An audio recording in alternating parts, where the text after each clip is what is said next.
A semi-truck topples off the edge of a downtown freeway, the driver losing his life. And we're learning tonight this ramp is a concern for drivers.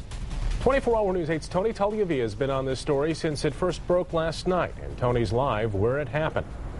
Good evening, Brian and Ann. The truck has been removed. You can still see evidence of where it was by the flattened grass that you can see right here behind me. While state police and the Michigan Department of Transportation say this is not a problem ramp, some truckers tell us say it is still a difficult turn to make at times. Do people talk about that ramp in particular? Yes, they do. Mark Rossby lives in Grand Rapids. He's been driving a truck for 20 years. And there's been several accidents that I have counted in my years there.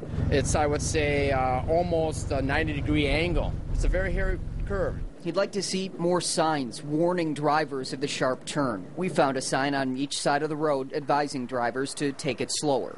Michigan State Police Lieutenant Chris McIntyre says even people who know the ramp like he does can find themselves caught off guard by the sharp curve.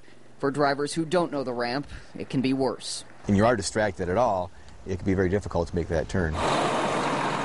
State police investigators say they've ruled out alcohol and excessive speed, though witnesses tell us they thought the driver was coming at the ramp quickly.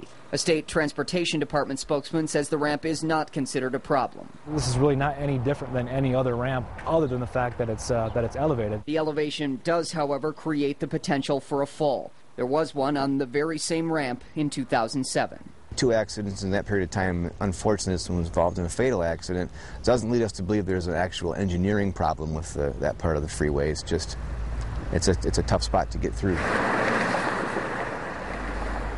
We want to update you on the piece of the story that we brought you last night at 10 and 11. Michigan State Police told us that the driver was carrying 2 ID cards with different names but the same picture. Today, state police tell us they were told by the driver's employer he changed his name a year ago. That's consistent with information we received from the Motor Vehicle Division in the state of Minnesota. Representatives there say there was no evidence that this driver had caused serious accidents in the past under either name.